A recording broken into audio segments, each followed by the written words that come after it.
Hey there, and welcome to GamePoints episode 109. I am, as always, your host, Stephen Brown, and joining me today is... I'm David, and I'm still impressed that we've made it through this many of these things. Like, Well, what are it we shows doing? that you don't have to have talent to remain undiscovered. All right. Anyways, this is GamePoints, our weekly little get-together. We talk about gaming news. We do stream here at Twitch TV/GamePoints live every Monday at 8 p.m. Pacific Standard Time. So if you happen to be able to catch us during chat, feel free to jump in. Corrections, comments, I'll talk at you probably. concerns, whatever topics you might want to bring up, we do try to adjust them when we can. Otherwise, if you can't watch us live, feel free to tune into our YouTube page. Just type in GamePoints, one word. We should pop right up. Tonight, David, we're going to get into the IGN Humble Bundle purchase, which is kind of interesting to go over, given my relationship with them. Depends on who you ask, really. I think. Yeah, CD Projekt RED on doing what developers and publishers should be fucking doing when it comes to communications. A couple other things that I want to bring up: ESRB and gambling with loot boxes, their decision on that. But first. No nice, light, fluffy story that's kind of a palate cleanser. Let's go and get right into this one. With the fallout of the Harvey Weinstein controversy rocking Hollywood, turns out that a couple of game developers also wanted to... I don't want to say jump on the bandwagon because that makes it sound negative. But they're using this timing to kind of go, hey, this shit also happens in the gaming industry. And a rather big name, David Ballard, came out over the weekend and said, hey, he was sexually harassed when he was working at Naughty Dog. I would say that they've been inspired. That's the word I'm looking for. Yeah, I was going to say, what I'm saying isn't right. I don't want to put a negative connotation on this. But yeah, inspired is a good word. David Ballard, in a series of tweets, as you can see here, says, in late 2015, I was sexually harassed at Naughty Dog by a lead. My work environment became extremely toxic afterward. In February 2016, I had a mental breakdown at work, and Sony PlayStation HR became involved. When I told them about the harassment, they ended the call and fired me the next day. They cited the company was moving in a different direction, and my job was no longer needed. They tried to silence me by offering $20,000 if I signed a letter agreeing to the termination, as well as not to discuss it with anyone. I declined to sign and has been left unemployed for 17 months since.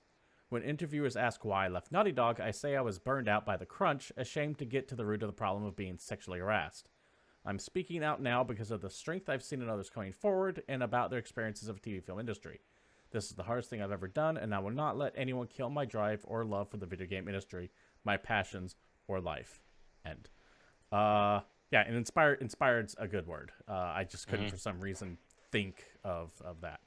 But yeah, David Ballard saying he left Naughty Dog because he was getting sexually harassed. When he brought it up, Sony fired him. Yeah, that's crazy. If you don't know, he was an environment artist for Uncharted 2, 3, 4, Last of Us. So involved. Yeah, he's been with them for a while. The high-profile Naughty Dog games, and at least looking from the outside in, they've always seemed like a pretty tight-knit community of developers. Like their little core group, they always seem to get along. And so this coming out is surprising. The only thing not necessarily surprising, just because of how terrible people can be in general. But I don't know. Of all the places to expect this to come from, I just didn't think Naughty Dog, but it shows what I know. The only drama I remember hearing about Naughty Dog was Amy Hennig bouncing out. Apparently there was some drama behind that, but nothing ever really confirmed. Let me see when she actually left. Left Naughty Dog in 2014, so it would have been about a year before all that happened.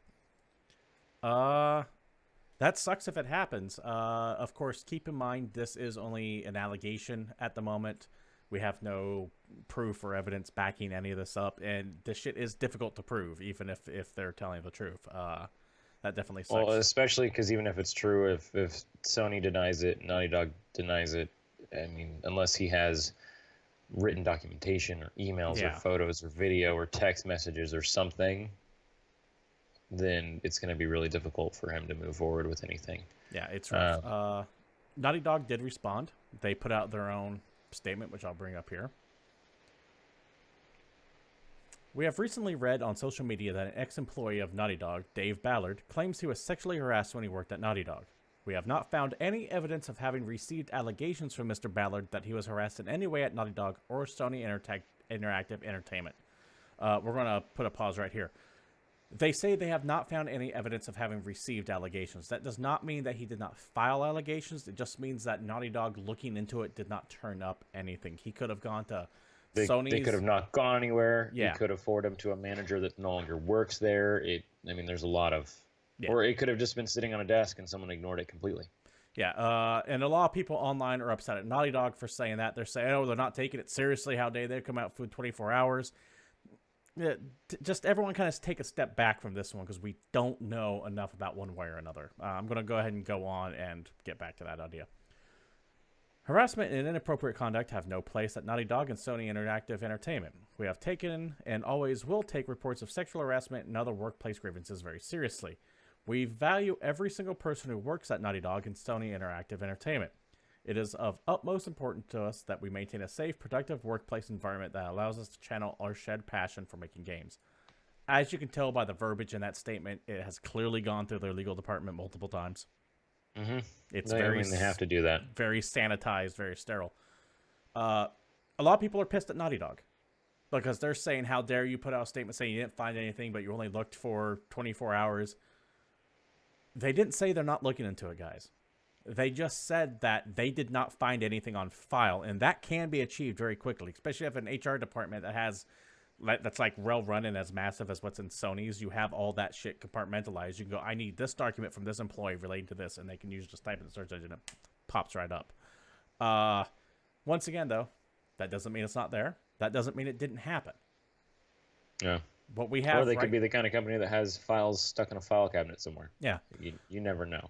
Just because the company is able to put together some very well-polished games does not mean that every aspect of the company is ran as efficiently. Right. And they had to come out with a statement quick, right? They couldn't just sit on this for a week and if then they did nothing, it would have been far, far worse. Yeah, I don't know one way or another, but it's still pretty concerning just because with everything that's been happening recently, it's not really surprising. Right. I would be shocked to find out that this is 100% true. Yeah, I would say with anything that he said, they said in this situation, and we have the word of one person and the word of the people at Naughty Dog, and we don't know. There's no evidence on one side or another to like assuage guilt or not. I tend to lean toward the innocent until proven guilty on a lot of things, but that is once again not to say that something horrible didn't happen to David Ballard, but there needs to be something else here to go with it, or else you're just like I don't even want to say he could be saying it because something could have happened. That's what makes this whole conversation just fucking horrible. Yeah, it's pretty upsetting. We'll see if anything comes from this. We'll see if this is actually David Ballard coming out and saying something horrible happened to him. These are the names, and here's the evidence, or if this. Well, and the thing that makes me kind of feel like it might be true is just the fact that it kind of seems like he's been blackballed from the industry for, I don't know why. Well, but I mean, if he hasn't been able to get another job for 17 months. So let me play devil's advocate. Just because he's worked on some big titles, and I feel like his resume alone would be decent to get back into the industry. But if they let him go and then started saying, hey, he can't work for this reason or that reason, it's just something to think about, you know. So other things to think about. One, he could have been blackballed because he pissed off the wrong guy. He reported sexual harassment that might have actually happened, and they're taking their vengeance out on him. The other side of that coin is if you go up to an employer and you say you left your previous employer because of burnout, that doesn't look good. No, that's fair. Like, hey, yeah, I couldn't stay with it anymore. That doesn't look good on a resume. And keep in mind the games development industry, much like games media, is an extremely tight-knit circle of people. They all talk. Everyone knows everyone about everything. If he was a troublemaker, let's say he was fired not because of any sexual harassment claim, but because he was causing problems, that shit gets talked around. Once again, I want to be absolutely clear. I am not saying David Ballard did anything wrong. I'm not saying Naughty Dog did anything wrong. David Ballard could have had something horrible happen to him. Naughty Dog could have let go of a terrible employee. We just don't know. I'm just here presenting what both sides have said on this one, and we're kind of giving reasons why this may or may not have occurred. The point is, there is no evidence of anything happening anywhere on it, so we just kind of have to trust but verify, right? I don't necessarily like the idea of listen and believe, but like listen to what David Ballard's saying and go, okay, he has made an accusation. Let's look into it and see if there's anything here. I just hope something is resolved one way or another. I want a definitive answer one way or another, rather than this nebulous, well, something might have happened or something might not have happened. Or who knows, this could be just the first in a string of a ton of cases, and it turns out that the game industry is just as bad as every other industry. We'll definitely see how that shakes out. Let us know what you think down in the comments below or in chat. Try to keep it civil. This is a very hot button issue, and just keep in mind, not everyone is going to follow the same stance of this one. There are the people who, the second you hear an allegation, they immediately go after the person who's accused, say they're more horrible P1B never. Or there's also people who will physically see the video evidence of someone getting assaulted and go, they were asking for it. So those people, fucking get out of here. We don't want you. The people that are reasonable, just try to keep it reasonable. Anyways, I don't like that topic. Yeah. We can talk about something else if you want. Yeah, let's talk about something else, David. We can talk about the fact that IGN purchased Humble Bundle. Just out of nowhere. Yeah, Humble Bundle is now owned by IGN. That is a thing that happened. Humble Bundle actually kind of announced it on their page. They announced, well, it's our biggest bundle ever, quote. Humble Bundle is proudly joining the IGN family. We will continue to bring you all of our Humble products, but with more resources and help from IGN. We chose IGN because they really understand our vision, share our passion for games, and believe in our mission to promote some awesome digital content while helping charity. I can't think of a better partner than IGN to help Humble Bundle continue our quest, end quote. So I'm going to go ahead and full disclosure here. I did work for IGN for a period of 4 months about 2 years ago. So I know a lot of people that currently still work in there. I'm somewhat friendly with some people there.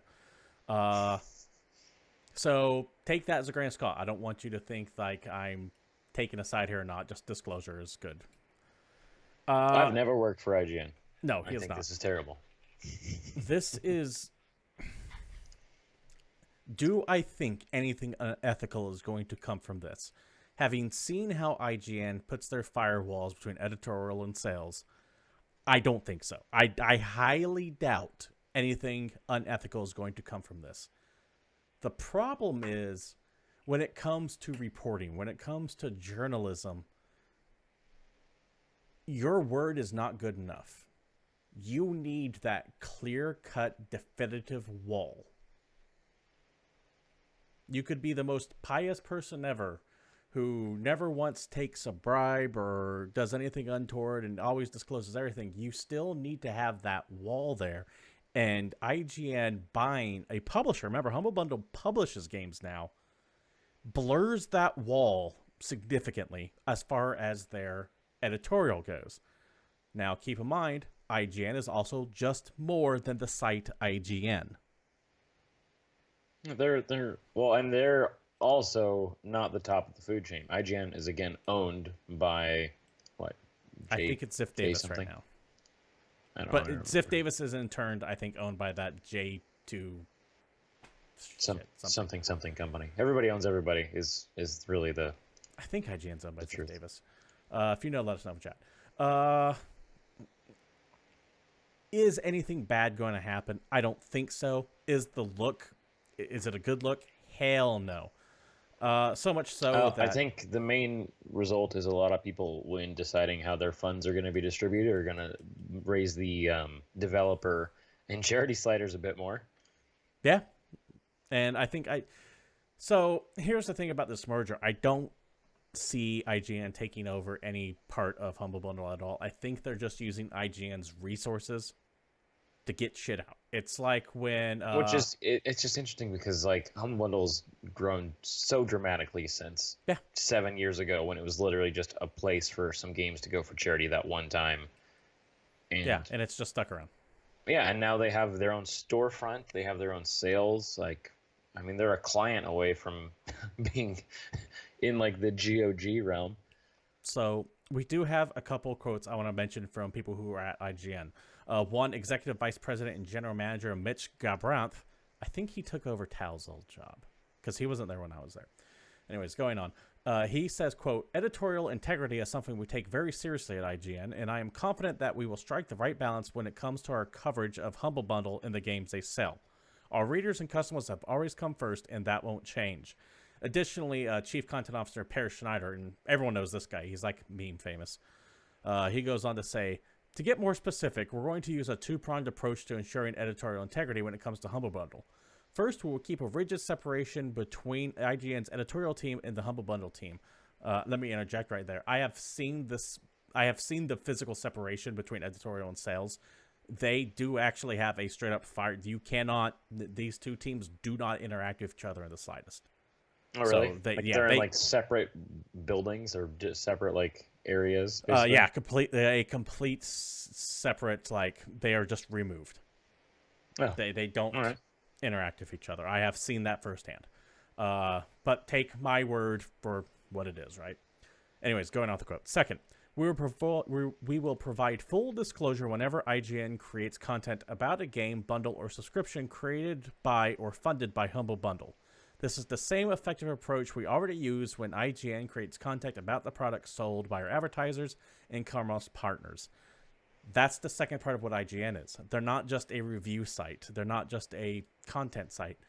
They fucking have a massive advertising apparatus. They produce TV shows. They have something on XD Disney right now called, I think, the IGN show or the game show or something like that.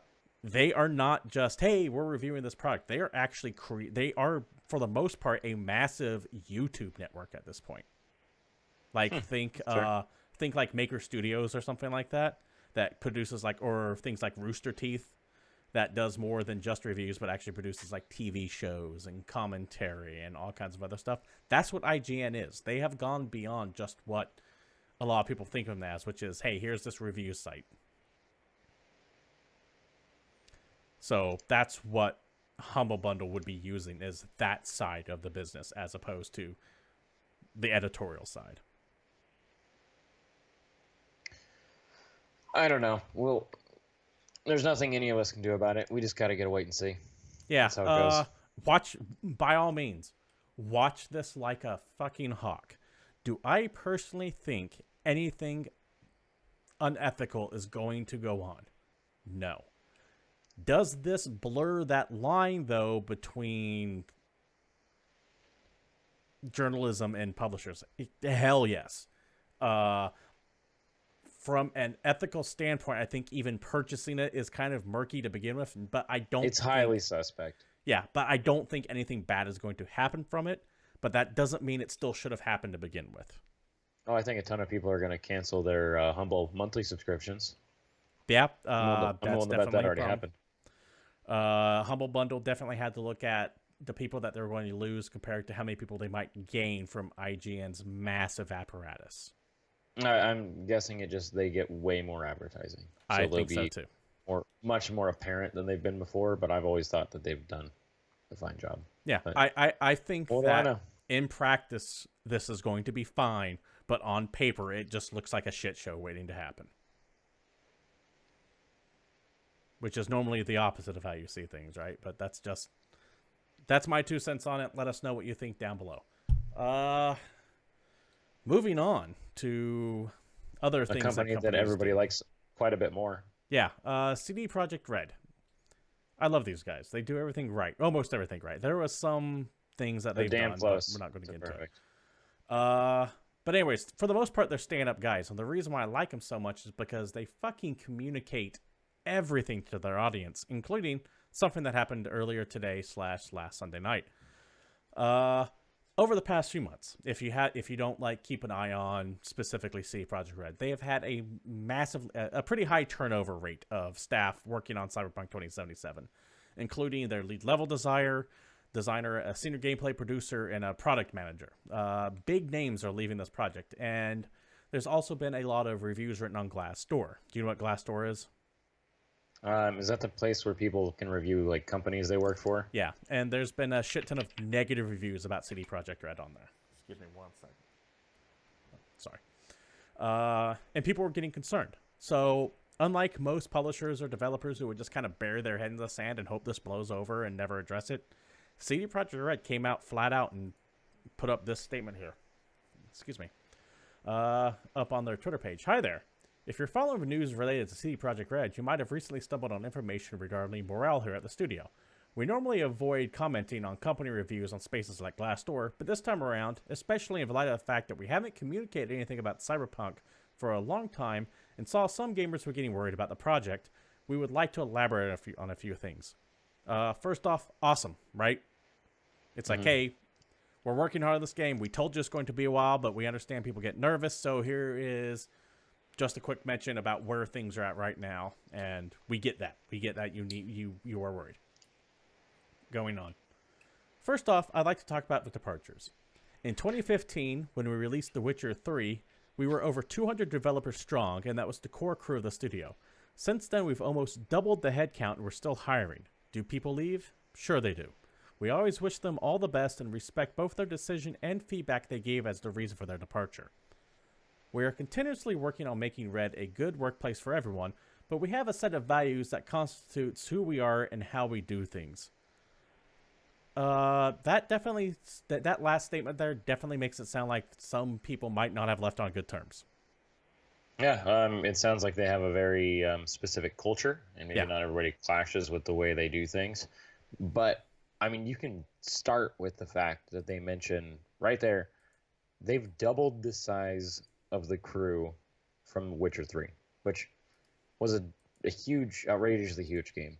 But how quickly was everybody being hired? I mean, if you have 100 new employees all of a sudden, and you have like a very strict corporate culture, I'm willing to bet there can be a lot of clash as you have like maybe different managers that weren't managers, or people that are thrown into positions they're not ready for, or people that have a long time to hear back from anybody. I mean, it can become a cluster when you have 400 people working on the same project.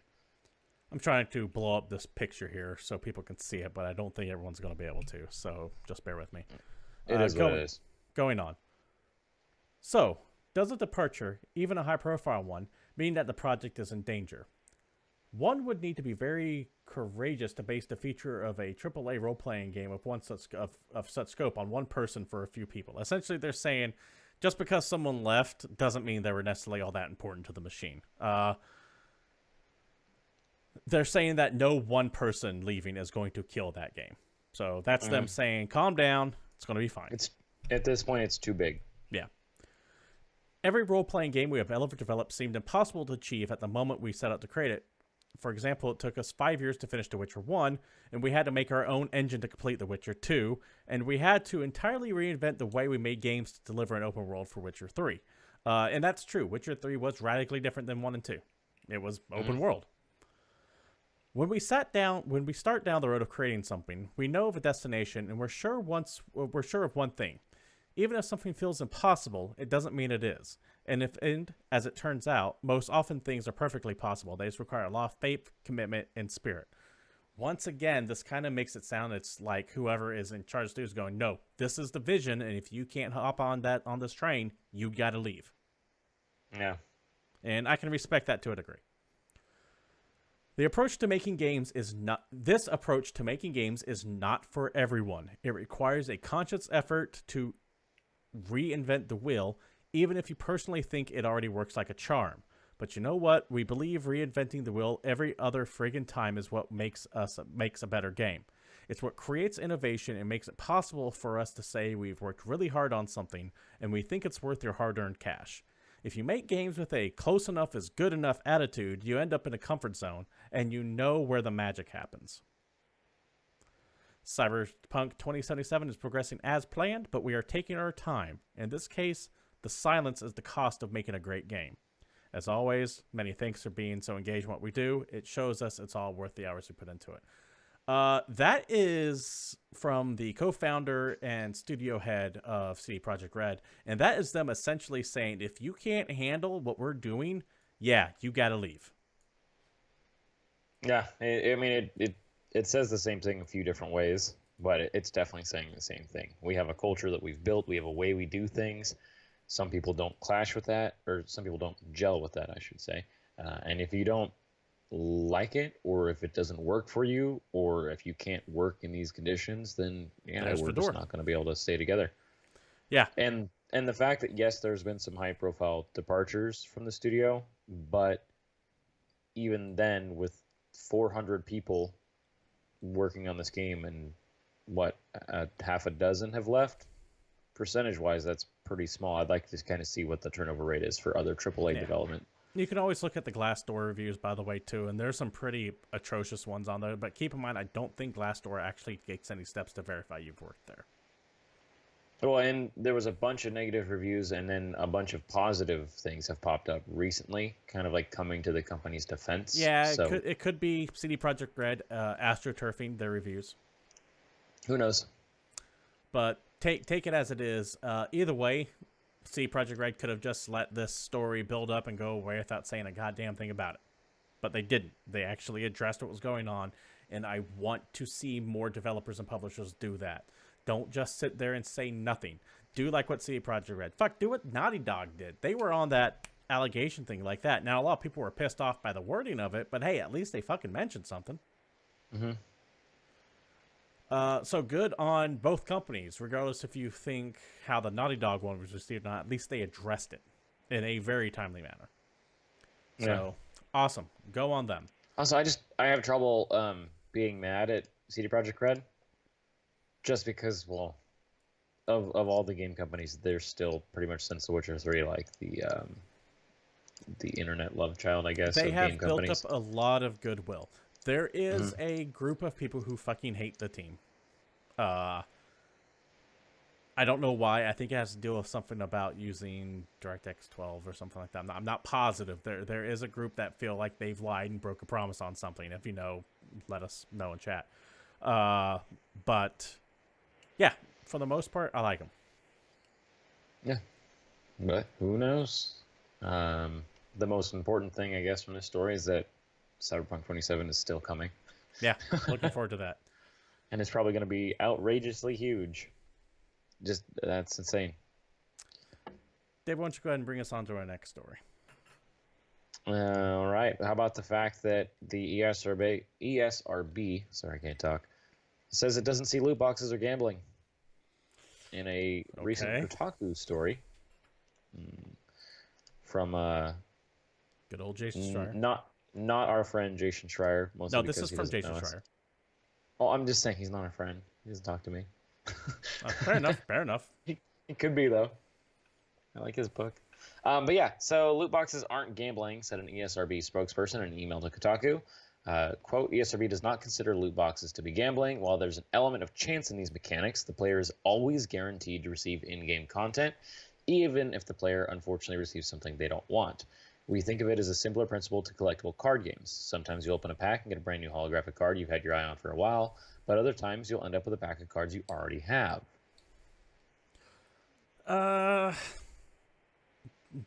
Technically correct, I guess. They are technically correct, which is the best kind of correct. Gambling implies you have the element of loss. Yes.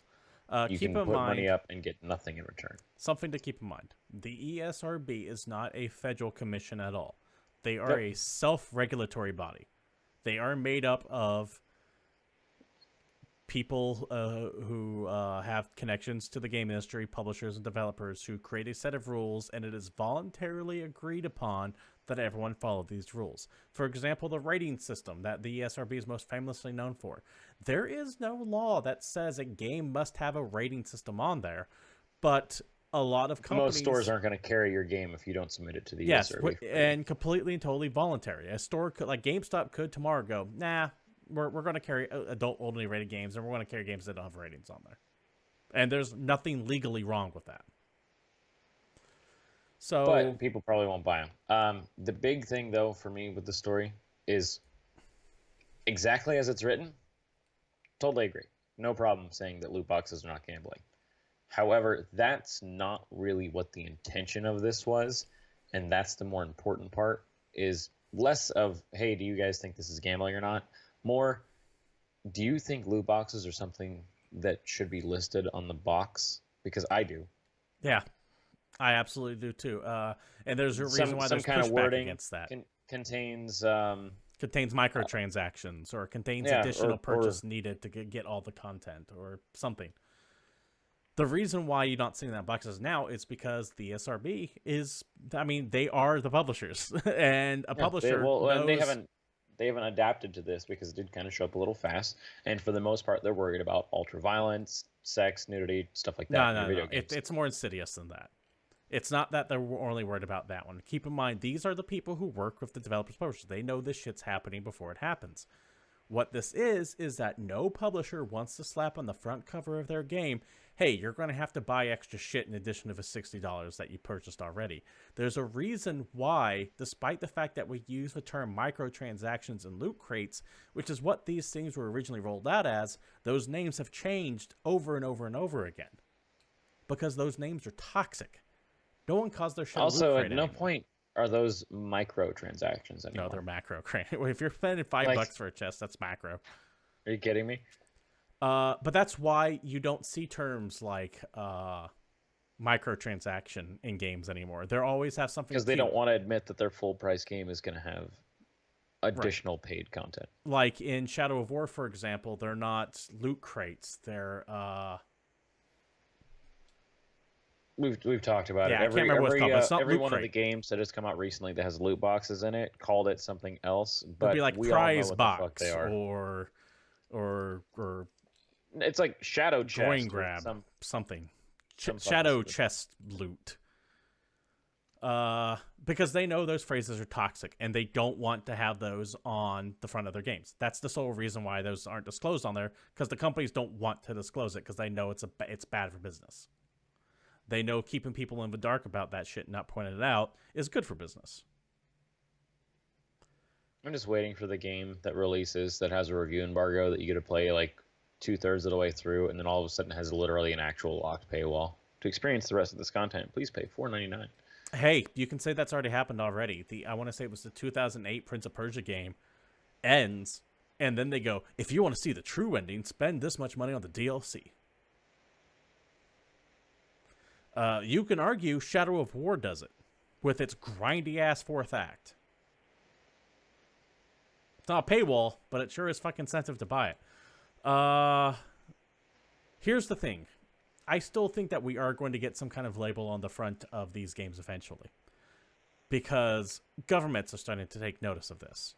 In fact, a British MP, their version of like a senator, has started to throw out petitions saying, hey, game publishers should have to list the odds of this stuff on their games, which I think it's also completely reasonable.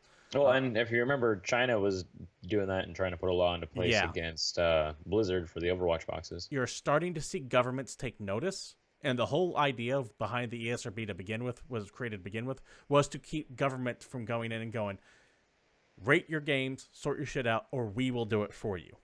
And no one wants the government to step in. We don't even want the government to step in when it comes to microtransactions, because that's going to turn shit into a living hellscape. So that said, the ESRB needs to get its shit together and actually think of something to address this problem, because it is becoming a problem. Oh God, you just made me think of fucking like getting a orc loot box in Shadow of War and paying an extra like 20 cents in tax. Yeah. Think about that. Like it builds into the game. Yeah, horrible.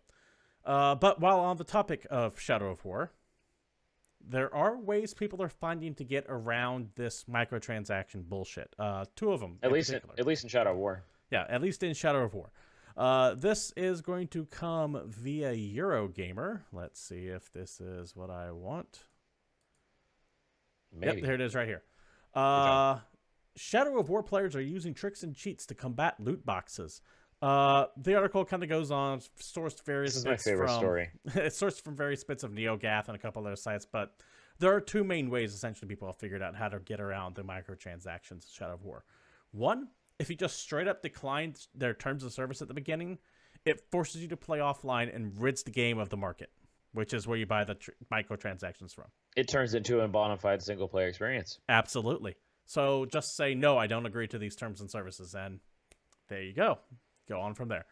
And I'd be interested to seeing someone's impressions of the game doing that, because during the course I'm actually really curious, because I think it does lock you away from some features of the game. So I'm wondering exactly how much of the game in the true single player version is as enjoyable. Not only that, but as you play the game itself, even if you don't do any of the online stuff and don't buy a single item for the marketplace, there is at least one quest, if not two or three, that rewards you in gold. Now, remember, gold is the buy for money currency in that game. So you just get nothing from those quests? Even if, I don't know if you get nothing, but even if you just play it as a single-player game, they still go, hey, if you want to take a look at it, here's your first hit's free. Right. So it'll be interesting to see how that affects it, because that shit still affects gameplay. That is a reward for the cryptocurrency rather than an actual gear upgrade or something. That's one quest that is essentially worthless if you don't play it online. The game was built with the monetization in mind. Yes. Second, and this is the one that that's actually kind of funny in my opinion. Some players are using cheats to buy as many loot boxes as they can in the PC version of Shadow of War. A website called Geek Culture Podcast reported players are using a cheat to attain as much Mirian, which is the in-game currency. That's the silver you find everywhere. Not the money currency. Yeah. Now, Miriam's not the premium currency. So the way they break down the loot boxes in Shadow of War is like, hey, if you spend Miriam on this chest, it's like you're guaranteed one like rare and then a whole bunch of other crap, which could be from basic shit to legendary. But if you spend gold, then you're guaranteed like a legendary and an epic and a couple other things. So like the more you buy, the more guarantees you have. But if you could just cheat in as much Miriam as you want, you could just buy like 2,000 of the cheap boxes. Oh yeah, there you and go. see what you get. You'll get something good with 2,000. And that completely eliminates the need to even spend any gold on there. So I'm going to be very curious to see what Warner Brothers is going to do to prevent this from happening, because you know they're not just going to let that go on forever. Now, what's funny is if you put the game in offline mode and then you cheat, what the fuck are they going to do? Well, David, maybe Warner Brothers will take a page out of what Epic is doing. Oh, Epic. So, in a story from Torrent Freak, Epic, they've made a lot of stuff, but more recently they made Fortnite, and they put in this Battle Royale mode, which has proved pretty popular. It's actually grown in popularity rapidly, I think a little bit faster than PUBG. And I think a lot of that is because, as weird as it might sound, not only is it on console, but this is actually more polished than what PUBG is. And it's free. Yes. Not $30. But I honestly blame the console and the fact that PS4 and Xbox players actually have a Battle Royale style game that's not PUBG, because that's still not on console. But as this attracts a ton of players, it also attracts a ton of cheaters. Cheating was rampant in this game for a while. Epic has been pretty heavy on the ban hammer. They were banning accounts, and then they started banning IP addresses, and now with all that not working, they're looking at the law. They're actually suing Fortnite cheaters for copyright infringement. How? But go Torrent on. Freak has obtained 2 complaints that were filed in a North Carolina federal court this week, which show that Epic is launching a legal battle against 2 high-profile cheaters. The 2 alleged cheaters are identified as a Mr. Broom and Mr. Vraspir. Both are accused of violating Fortnite's terms of service and the EULA by cheating. This involves modifying and changing the game's code, committing copyright infringement in the process. I don't know what law they break violating an EULA. The end user license agreements, for the most part, those just don't hold up in court. Yeah, it's interesting. I mean, it's a thing that you throw out there that says, hey, you're not gonna do any of this crap that we don't want you to do because it's in our terms of service. But and the only thing they can usually do is just keep you from using that product anymore. They can't take. Yeah. Apple can't sue me if I break their end user license agreement, for example. Now, I'm not a legal scholar though, so I mean maybe they can, and I just never knew about it until now. Here's the curious thing though, because I'm gonna take this all the way back to fucking VHS, right? Okay. VHS more or less had an EULA at the beginning of your tapes, like for viewing over, no reproduction. You know that like silly government thing. Yeah. Like you're not gonna make copies of this tape. You're not gonna distribute all this shit. That was designed to protect the people who made the VHS tapes. Now the interesting thing is people still copy tapes and people still sell illegally copied tapes, and the people that are redistributing an illegal copy can get in trouble. Yeah. Okay. Now, the reason I'm bringing this up is because they didn't just like make a little cheat that you can get that's easy. They actually rewrote part of the game's code, and they're redistributing that rewritten game code. So in a sense, they're distributing a portion of the game for free that they have copied and edited. That's literally, while I was trying to think about it, this is the only possible like snaky leeway legal nonsense thing I could think of. I could be totally off base. I could be 100% wrong. What the fuck do I know? I'm not a legal aid. And if they're hosting it on a website, you can argue that they're making money off of it from the ad revenue that's going on there. But they could be like selling or distributing rewritten original game code that was made by this developer, which is why I'm thinking they could see copyright infringement because they, you know. It could be the article's kind of badly written because the article says both are accused of violating Fortnite's terms of service and the EULA by cheating. To me, that sounds like Epic saying they broke the law by cheating. That can't be right. Yeah, well, the weird thing is that in the original article, they take excerpts from the complaints, but they don't take them from the front of the complaints. They take it from section 4 and 5 of the complaint, which says defendant's cheating and is inducing and enabling of others to cheat is ruining the game playing experience of players who do not cheat. This software that defendant uses to cheat infringes Epic copyrights in the game and breaches the terms of the agreements in which defendant agreed in order to have access to the game. And as a result of his conduct, defendant has been banned from playing Fortnite at least 9 times. Nevertheless, continues to play by creating multiple new accounts using false names to prevent these bans. He's also continued to cheat. Well, that's on Epic Games to prevent that from happening, though. That's not on the federal system. That's not on the courts. But again, this is from the tail end of the complaint. I have not seen the full actual legal complaint, so I don't know for sure what they're claiming against. All we can tell you is that Epic is suing some damn dirty cheaters. And these guys could be selling their cheat. I mean, I don't know. This whole thing, the headline alone sounds fucking egregious, right? Like, Epic suing people for cheating. It's like, what the fuck? But if you do dig deeper into it, there does seem to be possibly something here. And if you are selling cheats, for example, because then you are actually selling bits of their code. That's what I'm saying. It's weird. But that's about the only thing I can think of. Now, the other possibility is that this doesn't go anywhere, right? Very, very possible. But maybe Epic hopes that by bringing this to light and pursuing litigation against cheaters, they could at least discourage other people from following suit, especially if they can get this dragged out for any length of time. Because going to court, win or lose, is expensive. You got to watch out for this shit, though, right? Because let's say you're playing Shadow of War, and you use the cheat to get a bunch of Miriam, which is available in-game. They give it out freely. You're not online with anyone. You're just playing against yourself. You're not going on there and doing any of the online stuff. And Warner Brothers sues you for damages. It depends on what the cheat is. Are you redistributing it? Because that is one of the main parts of the complaint. Inducing others to cheat. Now, the guy that made the cheat for Shadow of War, maybe that guy gets in trouble. But that's, once again, I have to fall back on the idea. That's not the federal government's role to go, oh, you guys can't cheat at this game. You can't. They're playing Monopoly. You can't be taking an extra $5. That's the weird thing is cheating in a video game isn't illegal.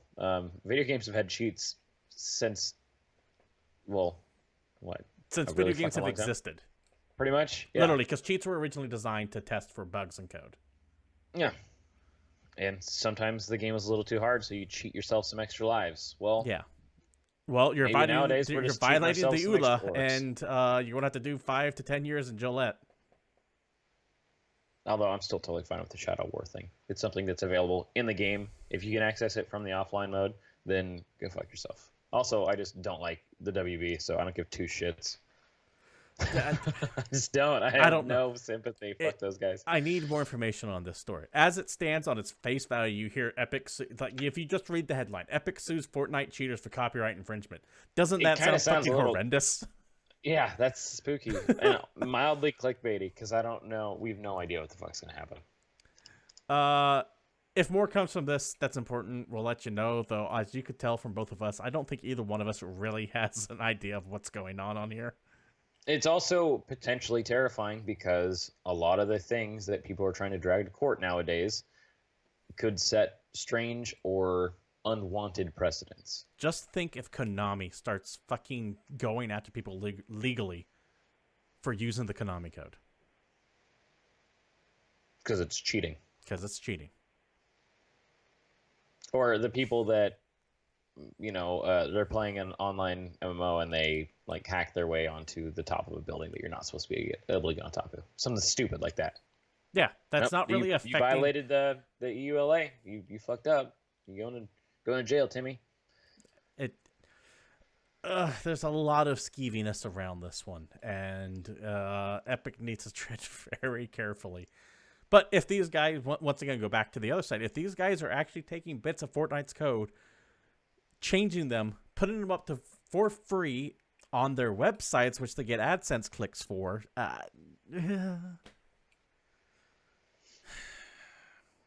don't know. The whole thing just seems horrible to me, and I kind of just wish this did not exist. Yep. Anyways, I think that wraps things up for the news this week, David.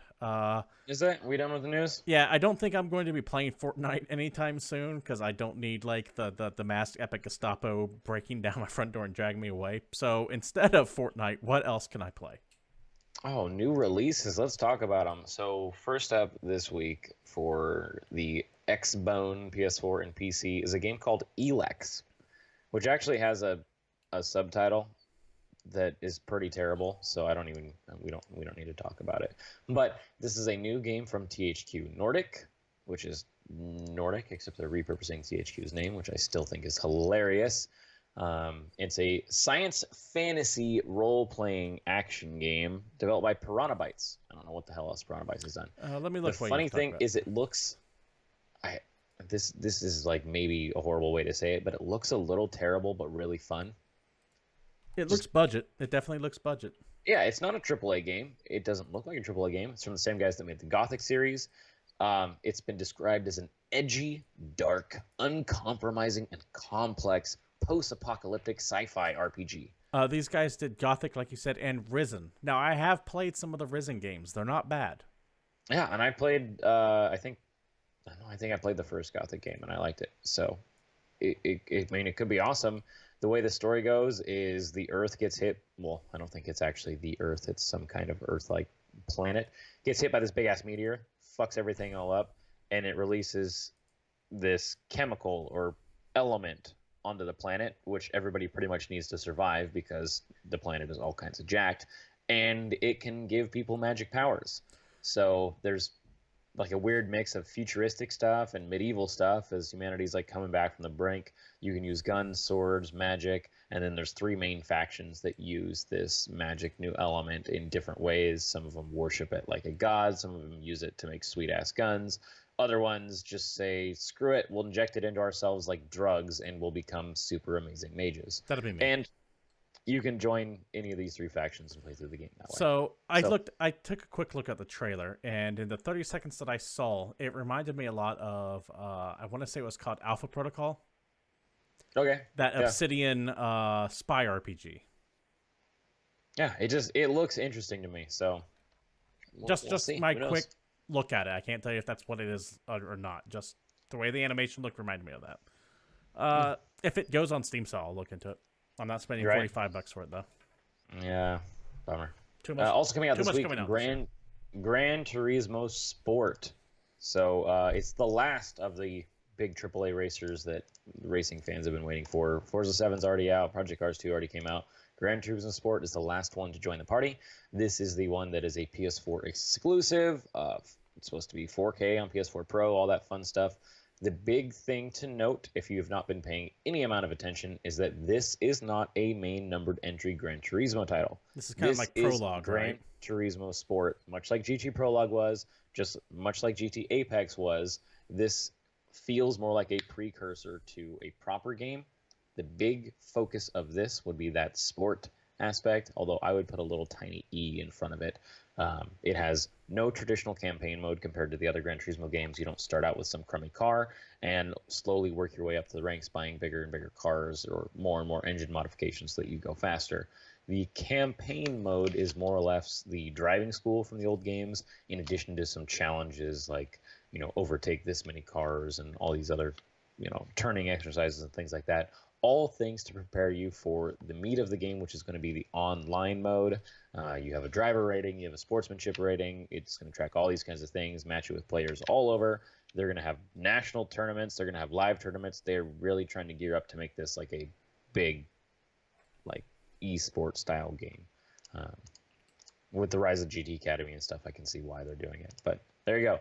If you absolutely need more Gran Turismo, you have this, but don't come looking for a big single-player campaign. You will need to play online. You will need a PS Plus account, or this game will be very, very small. That's my whole pitch. All right. All right. Also coming out, South Park: The Fractured Butthole. Coming out on Xbox One, PlayStation 4, and PC. I have finished this game. My review for it will be going up on GameCritics.com hopefully tomorrow. And stop pitching your other thing. We're on Now Time. Thank you very much. Fuck you. Now Time is me time. If you liked the Stick of Truth, this is damn near identical to that. They fiddle with the combat. With the exception of the combat system, right? Yeah. They fiddle with the combat a little bit. It's on a grid. Positioning is pretty important, but nothing was ever too difficult. If you're not a South Park fan, this game is going to do nothing for you. If you are a South Park fan and you love Stick of Truth, you might find that this doesn't quite hit as well as the first one did, because the first one was so unexpectedly good. Mm-hmm. A lot of the jokes are reused. You'll see a lot of the same tropes you see in South Park. Mitch Connor, Mr. Hankey both come back. I mean, it's superheroes. We can talk about the fact that this isn't a fantasy game. This is now the kids are playing superheroes. And in fact, there's 12 classes. Last week's episode of South Park, the one that happened last Wednesday, is the prequel to this game. Yeah. So much like they found a stick to play with that one time. But yeah, they were deciding video games weren't worth it. It was entertaining. It didn't quite have as many laugh out loud moments for me as the first one did. There were no like aborted fetus Nazi zombies coming at you. But it does have. We still need to talk about the difficulty slider, because it is pretty polarizing depending on. And I'm going to bring that up in 1 second. It does have its own various quirks, but let's go ahead and get to your difficulty slider comment. You can platinum the game if you're big on trophies on PS4 or Xbox or anything like that. You can platinum the game in one go, but you have to do two things if you want to get the platinum one playthrough. One, you have to play the difficulty of the combat on Mastermind, which is the hardest level. Two, you have to set the other difficulty slider all the way to very difficult. Now, what that does is it makes you black. So at the beginning of the game, while you're creating your character, this one does have the ability to choose your gender. And instead of a normal race customization page, it's been jokingly labeled as the difficulty slider. So the wider your character is, the easier, quote unquote, the game is, and the darker your skin, the more difficult. Now, the slider doesn't actually affect combat difficulty. No, it affects nothing in the game. Well, it affects almost nothing in the game. It affects like how your player interacts with other characters. There are one or two lines in the game that are deliberately designed, and you can tell by listening to it. In fact, they even joke about it in the game. That are deliberately designed to take your character choices in effect. Mm-hmm. But much like the first game, where one of the classes was Jew, and it would call you out for that. It's again part of South Park's whole everything's funny or nothing's funny. Yes. So if you're easily offended, do not fucking play this. But if you hate were, South you Park, probably shouldn't have played the first one either. Yeah, I was gonna say the people who are buying this know what they're getting. So yes. Anyways, it's fun, not as world stopping as the first one was, but I'd highly recommend it. All right, well, you got that. Also coming out this week is WWE 2K18 for Xbox One, PS4, Switch, and PC. Get your wrestling on that Switch.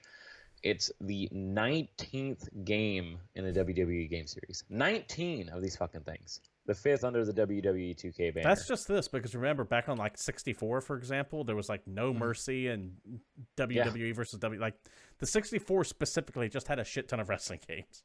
That's true, and you can find them at any bargain bin warehouse in the dozens. But it's the first one on the Switch. It's the first WWE 2K game to not have a PS3 or Xbox 360 version. It's got the largest roster in the franchise's history, and the most important piece. Hulk Hogan's in it. As part of a product placement deal, WWE 2K18 will have Colonel Sanders as a playable character. Right, I heard about this. That's right. Yes. I'm fine with it. He can play as the king of chicken himself. Like, I get why people would be pissed off about it, but I'm fine with this. This is just absurd enough. It's like the best thing I've heard of about the game. If you know who you are if you want this game. Yeah. I'm not going to convince anybody that doesn't want it to want it, and I'm not going to convince anybody that doesn't want it to not get it, or that wants it to not get it. So there you go. There's a new one. Get it in you or whatever. Also coming out this week, Jackbox Party Pack 4, Xbox, PS4, and PC as well. This is the 4th party pack. I have all of the other games. They are hilarious to play in group settings, not something to play by yourself. The smallest game is at least 2 players. It goes all the way up to 16-player games. Jackbox is interesting. If you've never played it before, you actually play the game with your phone or smart device. Like the game loads up, it's on the TV, but then it actually hosts your game on one of the Jackbox servers. You and your friends connect to it with your phone or smart device, and that's how you play the game. It's got, if you've played any of the other ones, it's got a sequel to Fibbage, Fibbage 3. It's got a game called Survive the Internet, which is a web-based frame game where you twist your friends' online comments. Monster Seeking Monster, which is a spooky dating game. There's Bracketeering, which is a debate match game where you place smart bets on stupid arguments. And a game called Civic Doodle, which is the one-up art game where you can constantly compete with your friends to improve the town murals. So those are the mini games. Yeah. We have Fire Emblem Warriors coming out on Switch and 3DS. This is, well, it's the Musu Fire Warriors. Yeah, get your dynasty all up in my waifus. That's just this game. There is a playable character list. Tharsha's not in it, so I probably won't play this game. Do you even know who Tharsha is? Oh yeah, dude. Describe her to me. She's thick. She's the one from Awakening who wore fishnets and was really into you. Yeah, she's the black. She looks like a black mage. Yes. Carries a book around. Yes. All right. And she's not in it, just so you know. I already did that research for you guys. What else we got coming? Although it's probably fun as shit regardless. Yeah, I do want to play it. A HD remake of a game that no one asked for an HD remake of, Rogue Trooper Redo, come out on PC, PS4, Switch, and Xbox One. No one cares. It's a comic book adaptation game that came out just forever ago. It's Rebellion from the 2000 guys, so it's the same publication house as Judge Dredd. Came out in 2006. It was on Wii. I don't. It's out. It's a tactical shooter, and it's based on a comic book. No one cares. It's fucking Rogue Trooper. It's a third-person action game. But the comic that it's based on was BAFTA nominated. Cool. So you got that. New 3DS game coming out this week, in case you have that and you're not playing Switch. Etrian Odyssey 5: Beyond the Myth. These are kind of cool. I like these games. The Etrian Odyssey games are pretty cool. The big deal with this one is that Shigeo Komori, actually returned as director. He was the one who did the Etrian Odyssey 2 and 3. He took a break for 4. Daisuke Kaneda, I believe, the 4th one. So don't have that information. The older developer, the older director is back. But it's a dungeon crawling role playing game, very classic, published by Atlas. So it's got, Atlas all up in there. If you don't know who Atlas is, I feel like a lot of their games tend to stick to a certain style. All right, let's round us out here, David. All right, Axiom Verge Multiverse Edition. Axiom Verge came out a while ago. Now it's on Switch. There you go. Congratulations. Play it. And finally, an expansion to City Skylines, the game that keeps on giving. Green Cities comes out this week. If you are still playing City Skylines, you are probably excited. If you've never touched it and you like SimCity, you should play it. I don't think I'm going to convince it. It's the all them other SimCities have just been imitating. Really? Will the real SimCity please stand up? Please. I could have gone my whole life without you doing that. Please stand up. I thought I would, actually. All right, David. Thanks for breaking down what's coming out this week. This has been GamePoints episode 109. If you want to follow the show on Twitter, you can do so at GamePoints PC. You can also follow us individually at CapitSpeak21 and Story. We do stream live every Monday at 8 p.m. Pacific Standard Time here at Twitch TV/GamePoints. But if you can't catch us live, please tune into our YouTube channel. We type in GamePoints one word, it should pop right up. This has been GamePoints episode 109. Until next Monday, we will catch you later.